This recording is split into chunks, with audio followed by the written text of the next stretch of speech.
Welcome to Study IQ. I'm Amit Varidi Kilor. Reservation is definitely a hot potato topic. Indian society में भी, Indian politically भी, economically भी, this is a very contested topic. Reservation नाम आते ही काफ़ी सारे से अलग अलग प्रकार के ओपिनियन आ जाते हैं। Reservation versus merit. रिजर्वेशन पहले कॉन्स्टिट्यूशन में सिर्फ 10 साल की थी, अब हटा देनी चाहिए, ये मेरिट के अगेंस्ट है, नेशन को इससे नुकसान होता है। Merit is fair, reservation basically गलत है। There are several other way, और रिजर्वेशन होनी चाहिए या नहीं होनी चाहिए वो अपना एक अलग का मुद्दा है। आज हम रिजर्वेशन के बारे में कुछ इश्यूज डिस्कस करेंगे, लेकिन उससे पहले let's put few things into perspective. उस पर्सपेक्टिव के लिए हम थोड़ा सा ऑब्जेक्टिव डेटा को यूज करते हैं to figure out where the reservation stands. Reservation को हम बिल्कुल बिगिनिंग में एकदम सबसे बेसिक से स्टार्ट करते हैं। हमारे देश की जो पॉपुलेशन है वो है 130 करोड़। मंडल कमीशन जिसने ओबीसी रिजर्वेशन के लिए रिपोर्ट सबमिट की थी, उन्होंने 1931 का सेंसस डेटा यूज करते हुए ये अंदाजा लगाया था, ये अनुमान लगाया था कि 52% भारत की जो जनता है वो ओबीसी है। ये 1931 के सेंसस का डेटा है, उसके बाद से इसके ऊपर डिटेल नहीं है। देयर इज अ पॉसिबिलिटी कि उससे ज्यादा बढ़ गई हो सकता है कम हो गई हो, ज्यादा चांसेस बढ़ने के हैं। फॉर नाउ कन्वीनियंस के लिए हम इसी को लेकर यूज करते हैं। तो ओबीसी का जो 52% के हिसाब से देखे जाएं तो 67-68 करोड़ के करीब पॉपुलेशन आएगी भारत की। उसके बाद जो हम जनरल डेटा आप जानते होंगे थोड़ा सा कि 16 से 17% के करीब हमारे देश के अंदर एससी हैं, शेड्यूल्ड कास्ट जो हैं, जिन्हें दलित के नाम से जाना जाता है। अगर इनको देखा जाए तो ये 20 करोड़ जनता के भाग हो गए। And then there are 8 to 9% of the scheduled tribes, तो उनका हो गया 10 करोड़। ये हमारी जो पॉपुलेशन है। द रेस्ट बेसिकली जो इन पॉपुलेशन पे अगर देखें ये 76% जनता हो गई। जो बाकी बचे हुए 24 से 25% जो लोग हो गए वो जनरल कैटेगरी हो गए। इस जनरल कैटेगरी में भी जो अपर कास्ट होंगे वो बेसिकली सिर्फ और सिर्फ 2 से 3-4% लोग हैं, तो मतलब 2-3 करोड़ के करीब उनको मान लीजिए जो अपर कास्ट के हैं। ये हमारी पॉपुलेशन का जो कास्ट के बेसिस पर एक बड़ा ही रूडिमेंट्री डेटा है, बट मोर और लेस इसी तरीके से एग्जिस्ट करता है। इसी के पैरेलल में आप एक और चीज देखिए इंपॉर्टेंट वाली। सबसे पहले यहां पर रिजर्वेशन है जो टोटली है 50%।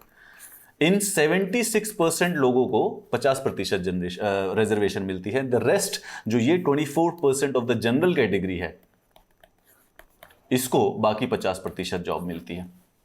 तो पहले अगर आपको रिजर्वेशंस को किसी को पर्सपेक्टिव में डालना है तो वो ये बात को अंडरस्टैंड करके करें। इसके साथ साथ एक और इंपॉर्टेंट डेटा एग्जिस्ट करता है। कौन से वाला? Let's say related to the jobs के हिसाब से हमारे देश में अगर आप एक रफ एस्टिमेट से चले तो टोटल हमारा जो लेबर फोर्स है वो 50 करोड़ लोगों का, 50 crore people in India work. ठीक है, इस 50 करोड़ में से जो फॉर्मल सेक्टर है वो फॉर्मल सेक्टर है 3 करोड़ लोगों का।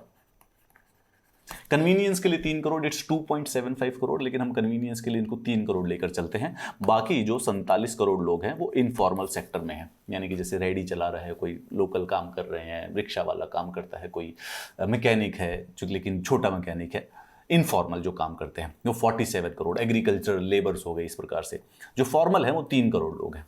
याद रखिए कि इन 3 करोड़ में से अप्रॉक्सीमेटली 1.75 करोड़ लोग गवर्नमेंट जॉब्स करते हैं, एंड देन 1.25 करोड़ लोग प्राइवेट सेक्टर, यानी कि हमारा जो फॉर्मल प्राइवेट सेक्टर है वो काफी कम है, प्राइवेट जॉब्स करते हैं। ये जो सेक्टर है इसके अंदर किसी भी प्रकार की रिजर्वेशन एग्जिस्ट नहीं करती है। And though there is not exact data exist नहीं करता है, लेकिन 90% of the private sector, formalised private sector जो है 90% वो basically is dominated by the upper caste, यानी जिनको रिजर्वेशन की आवश्यकता नहीं पड़ती, लेकिन पहले ही जनरेशनली उनके पास वेल्थ और एजुकेशन के रिसोर्सेज थे, so they are able to easily get a job in the private sector. Exact data मत मानिए आप, इसको चाहे 80% मान ले, 90% मान ले, पर मोटा मोटा इसी रेंज में कहीं पर एग्जिस्ट करता है जो ये प्राइवेट सेक्टर। सो यानी कि अच्छा, दीज 47 करोड़, इसमें किसी प्रकार का भी रिजर्वेशन नहीं है, no reservation exist over there. Informal sector है, लेकिन जो लोग गरीब होते हैं या जिनके पास रिसोर्सेज नहीं होते हैं वही जनरली इसमें काम कर रहे होते हैं, चाहे वो अपर कास्ट के हों चाहे वो लोअर कास्ट के हों। ये एक जॉब का जो सेक्टर है 1.75 crore of the government jobs, इसके अंदर रिजर्वेशन एग्जिस्ट करती है। ये रिजर्वेशन में अगर exact again just for the convenience हम इसको आधे आधे 50-50% पे बांट लें तो याद रखिएगा कि अप्रोक्सीमेटली 90 लाख के करीब मान लेते हैं इसको। 90 लाख जो जॉब्स हैं, 90 लाख जो जॉब है, ये 90 लाख इन 24 करोड़ लोगों में से आई है, यानी कि जो यूजुअली जनरल कैटेगरी के हैं या फिर अपर कास्ट के मान लेते हैं।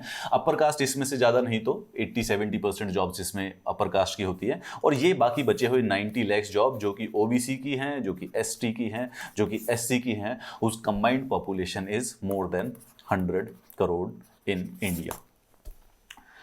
इन सारे डेटा के साथ इस डेटा के साथ अब आप बेसिकली पर्सपेक्टिव में समझिए कि रिजर्वेशन जब होती है तो किसको क्या दिया जाता है। सेकंड, एक और इंपॉर्टेंट बात कि ये जो जॉब्स हैं 1.75 करोड़, ये टोटल गवर्नमेंट जॉब्स हैं, यानी कि अगर हम बात करें तो एक साल के अंदर अप्रॉक्सीमेटली 15 से 20 लाख गवर्नमेंट जॉब्स के लिए एग्जाम्स होते हैं। बहुत कम होते होंगे, 10 लाख भी होंगे, मुझे लगता है 10 से नीचे होने चाहिए।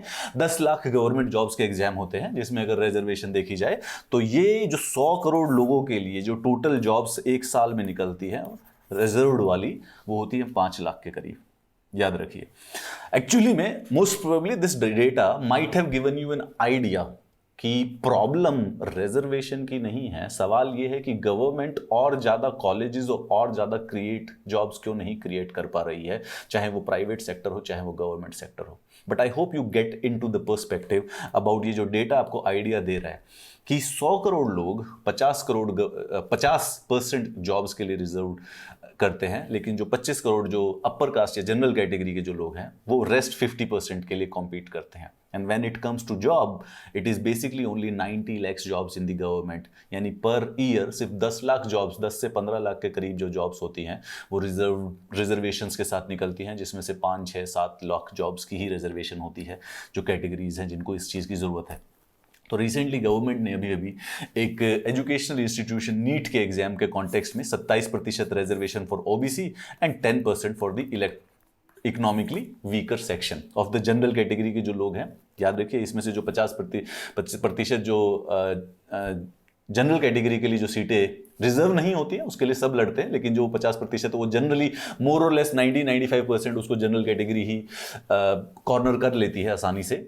तो उसके अंदर जो इकोनॉमिकली वीकर सेक्शन है जनरल कैटेगरी के, उनके लिए 10% की जो रिजर्वेशन है for the under graduate and the post graduate medical courses के लिए, वो अभी गवर्नमेंट ने नोटिफाई किया है, अनाउंस किया है।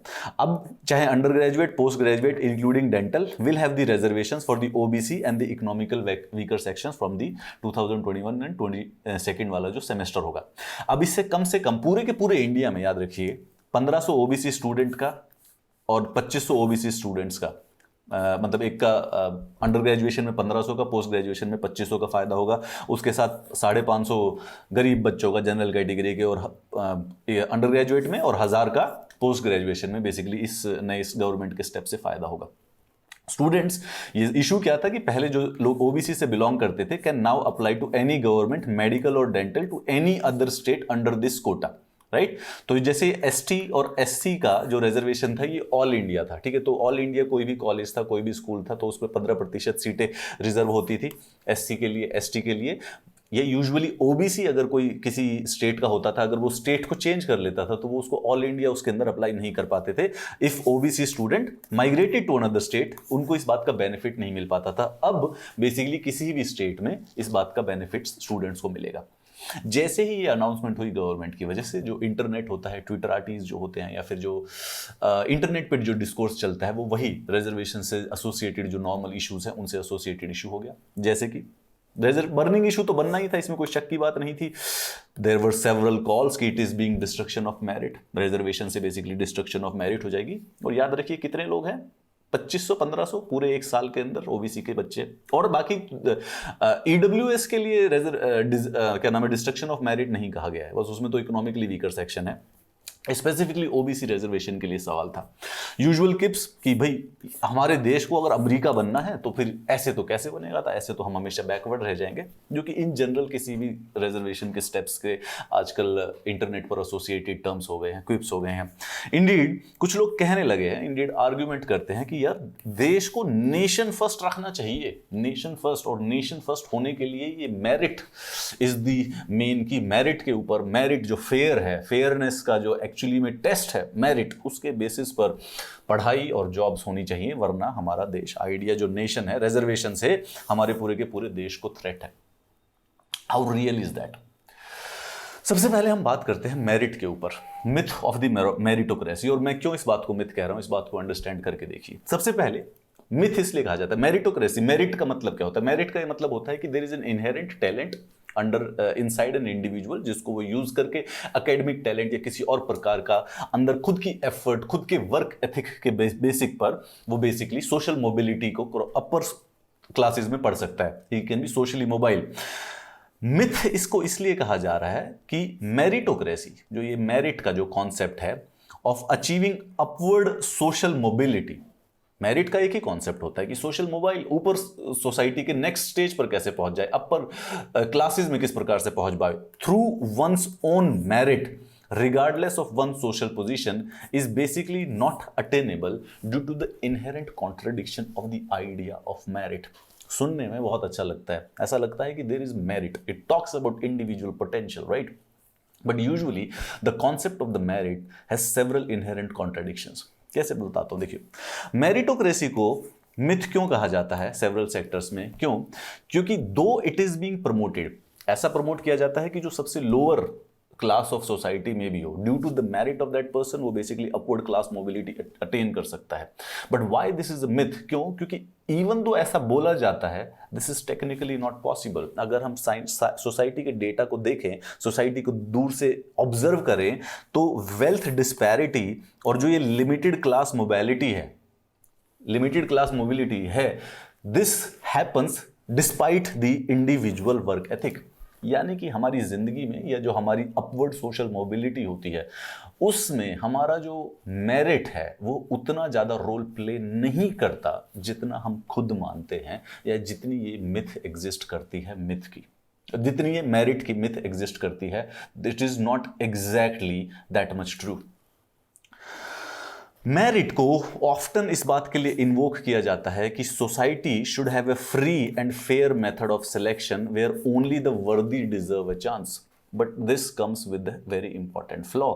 ये उस चीज के लिए है जब एक्चुअली में सोसाइटी इक्वल हो। A society which has been unequal for 3000 years, उसमें क्या मेरिट फेयर और फ्री हो सकती है?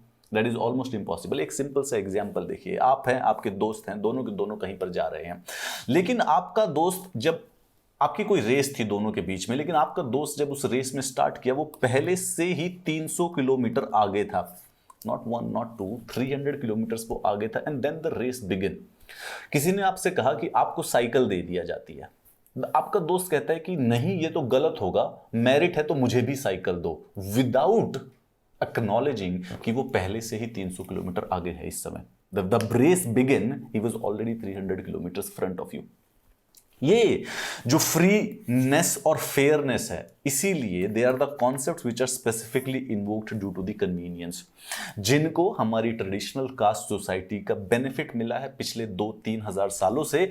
उनको पता है they are already superior, they are already entitled, they know कि अगर completely जो उनके कहने के अनुसार फ्री या फेयर है, which is not but which they think is free and fair, उसका जो बेनिफिट है वो उनको ही मिलेगा।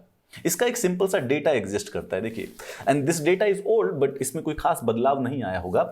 1921 में भारत के इंजीनियरिंग कॉलेज में 74% जो सीटें थी वो ब्राह्मणीज के द्वारा, यानी कि अपर कास्ट के द्वारा, स्वर्ण जिन्हें कहा जाता है, उनके द्वारा ऑक्यूपाइड थी, whereas they only make up 3% of the enumerated regional population. The same data, वो बाकी ऐसा नहीं है कि वो 26% हमारी लोअर कास्ट के हाथ में थी, वो और डोमिनेटिंग कास्ट के, this is only one specific के लिए ब्राह्मण्स के बारे में बात कर रहे हैं, और बाकी जो 26% थी उसमें से भी 25% जो थी अब और डोमिनेटिंग कास्ट के द्वारा थी। इवन आफ्टर इंडिपेंडेंस के बावजूद भी जो हायर एजुकेशन है, it has remained A Dane of the dominant caste. तो बड़ा आसान है इस बात को कहना कि रेवोल्यूशन आनी चाहिए, रेवोल्यूशनरी स्टैंड आनी चाहिए, जब तक वो बात किसी को डायरेक्टली इफेक्ट नहीं करती।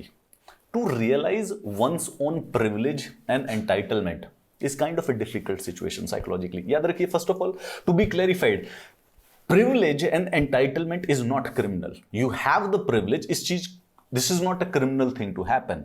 However, not to acknowledge it and then to claim that privilege as free and fair, now that is morally ambiguous, technically not criminal, morally ambiguous। Reservation के कॉन्टेक्स्ट में लोग कहते हैं कि रिजर्वेशन ना क्लास के बेसिस पर होनी चाहिए, राइट? इकोनॉमिकली बेसिकली जो गरीब लोग हैं उनको बेसिकली रिजर्वेशन दिया जाए। Why it is being done on the caste? This is a very flawed argument, specifically for the reason क्योंकि reservation as an affirmative action is about representation, not about poverty elevation. This is important to understand it. It is a issue of diversity. देखिए, United States of America का कोई example देता है या United kingdom का कोई example देता है, उन सब के, सब डेवलप्ड कंट्रीज के जो कॉलेजेस हैं, उन सब के कॉलेजेस में अफर्मेटिव एक्शन चलता है रिलेटेड टू डाइवर्सिटी. जैसे कि जैसे कि कॉलेज है, अब कोई बड़ा आईवी लीग कॉलेज के बारे में बात कर लीजिए, हार्वर्ड के बारे में बात कर लीजिए, वहाँ पर डाइवर्सिटी के लिए कि दूसरे धर्म के लोग वहाँ पर आके पढ़े, दूसरे देशों के लोग आके बाहर पढ़े, वो प्रोग्राम चलाते हैं एज एन अफर्मेटिव एक्शन. उसी प्रकार से when it comes to the reservation in Indian jobs, Indian government jobs या Indian educational institution, this is never and was never a plan related to the poverty alleviation. This is about the representation.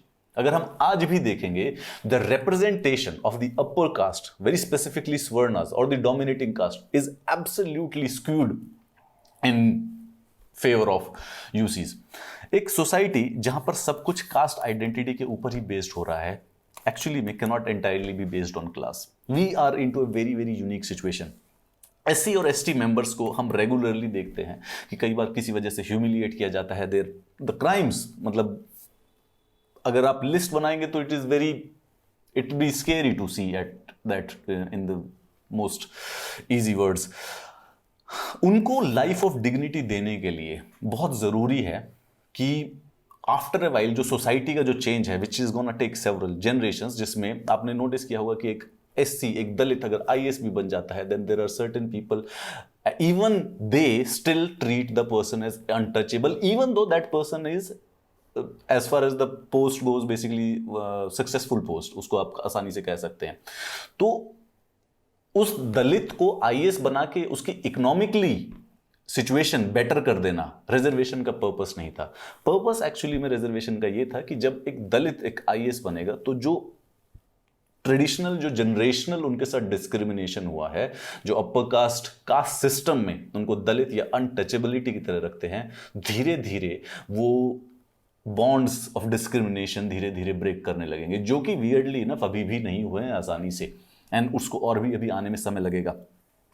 There are many see it is a flawed concept that reservation is only an economic upliftment measure. Actually में है ही नहीं, उससे फर्क ही नहीं पड़ता economic upliftment से. अपने economic upliftment के लिए तो इंडिया के पास वैसे भी बड़े सारे से पॉवर्टी एलिवेशन प्रोग्राम्स हैं. Reservation is technically about representation. एक और जो हमारे पास डेटा एग्जिस्ट करता है उसके बारे में बताता हूं पहले. हायर एजुकेशन का जो एरिया होता है ना, it is actually based on exclusion. It's paradox. It is supposed to be inclusive, but it is based on exclusion. Reservation actually it is a small step to bridge this gap and provide diversity in the campus. And you must have faced it somewhere. आपने कभी ना कभी ये वाली बात सोची होगी कि वो IIT से है, वो IIM से है. Why? क्योंकि जो एक बार IIM में घुस गया, बाकी सब उसके अंदर exclude हो गए. Then everybody else is in less elite institution than these elite institutions. और यहाँ पे when it comes to SC, ST और OBC, उनके लिए और tremendously, multiply difficult होता है उन ऐसे इंस्टीट्यूट्स में एंट्री करना, due to the traditional discrimination that they have faced. It would not be an exaggeration to say that reservation is actually a part of a nation building process. Any person who cares for nation buildings और मानता है कि nation first होना चाहिए, वो actually में बिना society को लिए हम कभी चल ही नहीं सकते हैं. अगर सोसाइटी के साथ नहीं चलेंगे तो basically we will just create an unequal society, जो कि अभी पहले से हो रखी है और ज्यादा हो जाएगी. The point is that even after 70 years of reservation, top 1% of Indian controls 40% of India's wealth. और याद रखिए जो ये 1% है, if you will have a sociological analysis of it, या उसका सर्वे कराया जाएगा, it's all you see upper caste और सवर्णा. ट्राइबल्स जो कि 8% of Indian population है, 8% of Indian population है STs, लेकिन they only control 3.2% of India's wealth. These discrimination, these disparities are actually the reason why reservation is basically a right way to do the social injustice of probably few millenniums. The question here is that कि data को भी वैसे भी देखने की कोशिश कीजिए. Reservations के साथ जो एक्चुअल प्रॉब्लम है, जो कुछ डोमिनेटिंग कास्ट में या फिर कुछ अपर कास्ट में जो इस समय रिजेंटमेंट हो रही है, ट्राई टू अंडरस्टैंड कि the actual problem has been created by the government. Government needs to be asked questions कि नए कॉलेजेस क्यों नहीं बन रहे हैं और जॉब्स क्यों नहीं जनरेट हो रहे हैं. Instead governments take the easy way out. वो बेसिकली दो कास्ट को फिर दोबारा से politicians take the easy out. वो दो कास्ट को हम एक दूसरे से लड़ते रहेंगे और हम उनको अकाउंटेबल नहीं ठहरा पाएंगे. यूसीज अपर कास्ट को या फिर और किसी को भी need to ask, the question needs to be asked from the government कि jobs are, where are the jobs, why we do not have the jobs, क्यों सिर्फ 100 जॉब्स के लिए 1 करोड़ फॉर्म भर दिए जाते हैं. If you need to have a debate about reservation, and which I believe you want to, this is the Twitter account that you need to.